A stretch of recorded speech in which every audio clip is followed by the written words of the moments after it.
-60 degree temperature में एक हवाई यात्रा की कहानी जो दो युवक अजय और विजय तय करते हैं। उसमें से एक को सफलता मिलती है और एक को जान से हाथ धोना पड़ता है।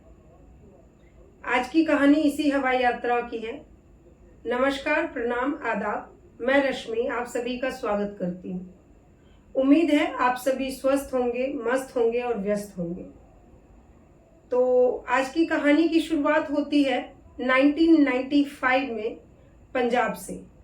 उस टाइम ऑपरेशन ब्लू स्टार लगभग समाप्ति की ओर था, या यूं कहे समाप्त हो गया था।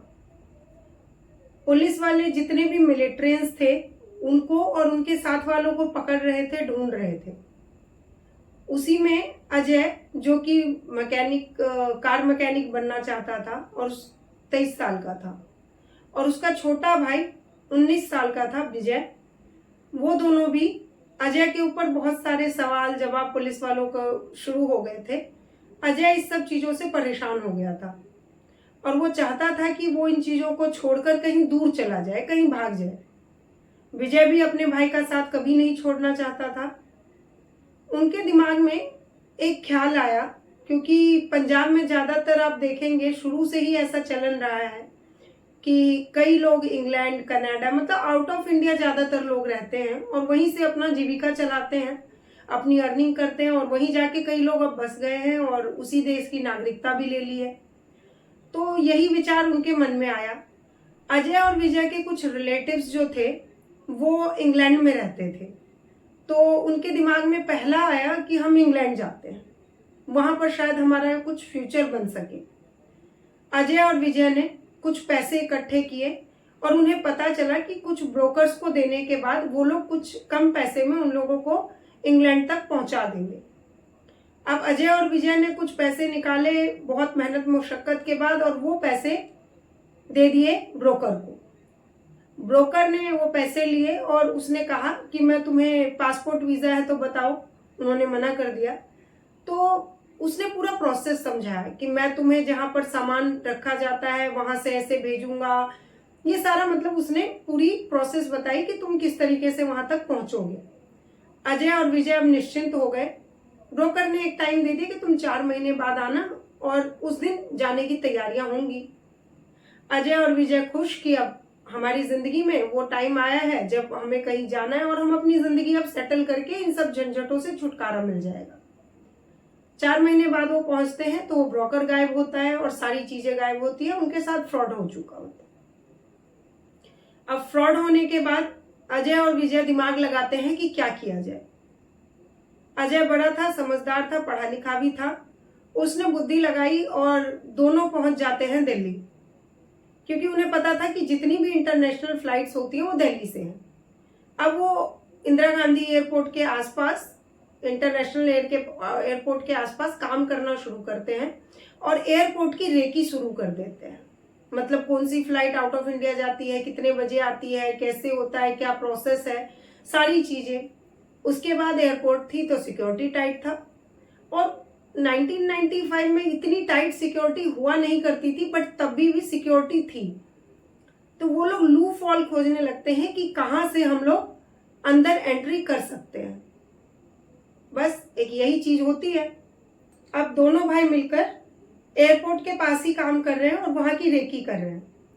उन्हें एयरपोर्ट का एक हिस्सा जो कि पीछे जंगल की तरफ था, वहां से जाने का रास्ता मिल जाता है। वहां पर सिक्योरिटी कम होती है, ना के बराबर।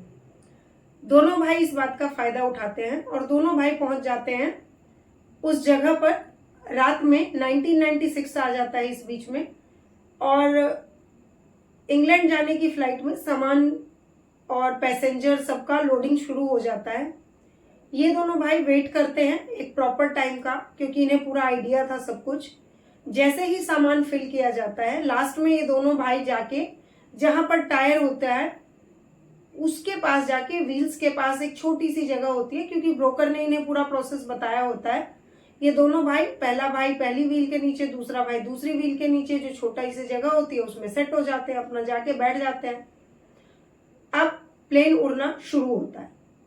प्लेन उड़ना शुरू होता है तो जैसे जैसे फ्लाइट ऊपर जाती है आप सोच के देख सकते हो कि माइनस तो छोड़िए, प्लस में भी अगर 0 डिग्री टेम्परेचर है या +1 डिग्री टेम्परेचर है तो हमारी क्या सिचुएशन होती है। वो फ्लाइट जो है ऐसा, मतलब अगर आंकड़ों की देखें 35,000 किलोमीटर ऊपर जो है वो फ्लाई करता है नॉर्मल रेंज से, और वहां पर टेम्परेचर -60 प्लस। उसके बाद फ्लाइट जो है उसका ड्यूरेशन भी आप सभी को पता है कि इंग्लैंड की फ्लाइट का ड्यूरेशन 8 से 10 घंटे का होता है। तो वो सफर जो था वो वहां से उनका शुरू हो जाता है। अब दोनों भाई दोनों के अंदर अपना पैक है। जब फ्लाइट उतरती है 10 घंटे के बाद, रनवे पर आती है फ्लाइट, और जब आने के बाद वहां जितने भी एम्प्लॉयज होते हैं वो अपने अपने काम के लिए जाते हैं, और लगेज निकालने वाले जो जाते हैं उनको टायर के पास कुछ पड़ा हुआ सा दिखता है। वो पास जाकर देखते हैं तो एक इंसान होता है। अब वो लोग एम्बुलेंस को कॉल करते हैं, पूरी सिक्योरिटी आती है, पूरा स्टाफ आता है इंग्लैंड में, और वो लोग क्या करते हैं, उस इंसान को उठाते हैं और लेकर जाते हैं हॉस्पिटल। अब वो हॉस्पिटल पहुंच जाता है अजय, और विजय का पता अब तक नहीं चला है। अजय ऐसी हालत में नहीं है कि कुछ बता सके। अजय को होश आने में 3 से 4 दिन लग जाता है। इस बीच में फ्लाइट की फिर से इंस्पेक्शन होती है और उनको विजय की डेड बॉडी मिल जाती है। वो लोग उस डेड बॉडी को जो भी है प्रोसेस में डाल देते हैं। अब इधर अजय को 4 दिन बाद होश आता है। डॉक्टर इस सिचुएशन को देखकर हैरान हो जाते हैं कि कैसे कोई इंसान -60 डिग्री टेम्परेचर में सिर्फ एक शर्ट में ट्रैवल कर सकता है और वो जिंदा है अब तक। तब वो जितना भी होता है मेडिकल पूरा उनका चेकअप होता है, और उसमें पता चलता है कि अजय की सिचुएशन ऐसी होती है कि जब फ्लाइट ऊपर जैसे जैसे जाता है टेम्परेचर में, अजय की सोचने समझने और सब कुछ की शक्ति क्षीण हो जाती है, खत्म हो जाती है। मतलब इन शॉर्ट अजय सेंसलेस हो जाता है, और इस वजह से वो जिंदा यहां तक पहुंचा था। विजय पहले ही फ्लाइट के टेक ऑफ होते ही उसको, जब वो एयर होस्टेस खाने पीने का सामान ले जाती है, उसी टाइम ऐसा, मतलब रिपोर्ट की टाइमिंग के हिसाब से उसी टाइम उसको हार्ट अटैक आया और वो मर गया था। अजय को 1996 से वहां पर वो रहा, और उसके ऊपर केस फाइल हुआ कि गैर अवैध तरीके से वो इंग्लैंड में आया है, वहां रहने की कोशिश कर रहा है, बहुत सारी चीजें। लेकिन अजय ने लास्ट में लिख के दिया, क्योंकि ऑपरेशन ब्लू स्टार इंडिया में चल रहा था और मेरी सिचुएशन ऐसी थी कि पुलिस वाले मुझे ठीक से रहने नहीं देते थे, और मैं फिर जाऊंगा तो मेरी वही स्थिति होगी, तो मुझे वहां सेफ फील नहीं होता, इसलिए मुझे यहाँ पर रहने दिया जाए, मुझे शरणार्थी बनाया जाए। अजय की सिचुएशन और स्पेशल केस देखते हुए अजय को वहां की नागरिकता मिली। वहां पर आज वो टैक्सी ड्राइवर का काम कर रहा है और अपनी जिंदगी चला रहा है। इसका मतलब 2018 के आसपास की ये बात है, और अभी भी अजय है, वहीं पर है और अपनी जिंदगी चला रहा है। बट अगर अजय से पूछो तो अजय कहता है उस सिचुएशन में या तो मैं भी मर जाता तो अच्छा था अपने भाई के साथ, या मेरा भाई भी जिंदा होता तो मैं ज्यादा खुश होता, या हम दोनों अपने देश से नहीं निकलते तो अच्छा था। मतलब अजय के पास आज सब कुछ है, लेकिन उसकी जो यादें हैं वो उसे इस तरीके से झकझोर देती है कि उसे समझ नहीं आता कि क्या सही हुआ और क्या गलत हुआ। मतलब जो भी चीजें हुई क्या वो सही थी या गलत थी। तो एक अनोखी कहानी है कि कैसे इतनी सारी प्रॉब्लम्स के बाद भी, वही कहते हैं ना कि जिसे भगवान ने बचाना होता है वो इंसान को कुछ नहीं हो सकता। ऐसी ही कुछ घटना अजय के साथ हुई। तो ये थी आज की कहानी।